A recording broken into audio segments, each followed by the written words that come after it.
പോർക്കുളം ചൊവ്വന്നൂർ ഗ്രാമപഞ്ചായത്തുകളുടെ അതിർത്തിയിൽ താഴ്വാരത്തെ ഉന്നതിയിലേക്കുള്ള വഴിയിൽ ഭീഷണിയായി നിന്നിരുന്ന വലിയ വെട്ടുകൽപ്പാറ ഒടുവിൽ നീക്കം ചെയ്തു.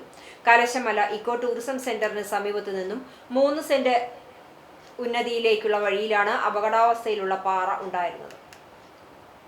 പാറ വിജയകരമായി നീക്കം ചെയ്തതോടെ വലിയൊരു ദുരന്തഭീതിക്കാണ് ഇപ്പോൾ വിരാമമായിരിക്കുന്നത്. കഴിഞ്ഞ കുറച്ചുകാലങ്ങളായി പ്രദേശവാസികളുടെ ഉറക്കം കെടുത്തിയിരുന്ന ഒന്നായിരുന്നു കലശമലയ്ക്ക് സമീപത്തെ ഈ വൻപാറ. പാറയിലെ വിള്ളൽ ക്രമാതീതമായി വർദ്ധിച്ചതോടെ താഴ്വാരത്ത് താമസിക്കുന്ന 30ഓളം കുടുംബങ്ങൾ കടുത്ത ആശങ്കയിലായിരുന്നു. മുൻപുണ്ടായിരുന്ന ചെറിയ വിള്ളലുകളിലേക്ക് മരങ്ങളുടെ വേരുകൾ ഇറങ്ങിയതോടെയാണ് പാറ ഏതു നിമിഷവും പൊട്ടിവീഴാമെന്ന അവസ്ഥയിലായത്. നാട്ടുകാരുടെ പരാതിയെ തുടർന്ന് ചൊവ്വന്നൂർ പഞ്ചായത്ത് മുൻ വൈസ് പ്രസിഡന്റ് NS സുമേഷ് കളക്ടർക്ക് റിപ്പോർട്ട് നൽകുകയും ജിയോളജി വകുപ്പ് ഉദ്യോഗസ്ഥർ സ്ഥലം സന്ദർശിച്ച് പാറ അടിയന്തരമായി പൊളിച്ചു നീക്കണമെന്ന് നിർദ്ദേശിച്ചിരുന്നു. പോർക്കുളം പഞ്ചായത്തിന്റെ അധീനതയിലുള്ള ഭാഗത്തായിരുന്നു ഈ പാറയുണ്ടായിരുന്നത്.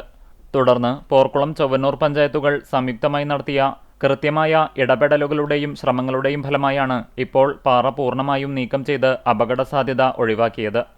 പാറ നീക്കം ചെയ്യുന്ന പ്രവൃത്തികൾക്ക് ചൊവ്വന്നൂർ ഗ്രാമപഞ്ചായത്ത് പ്രസിഡന്റ് AM നിതീഷ്, പോർക്കുളം ഗ്രാമപഞ്ചായത്ത് പ്രസിഡന്റ് KA ജ്യോതിഷ്, വൈസ് പ്രസിഡന്റുമാരായ Sabeta Varghese, Thushara Subeesh, standing committee chairman Thampi K Job എന്നിവർ നേരിട്ടെത്തി നേതൃത്വം നൽകി.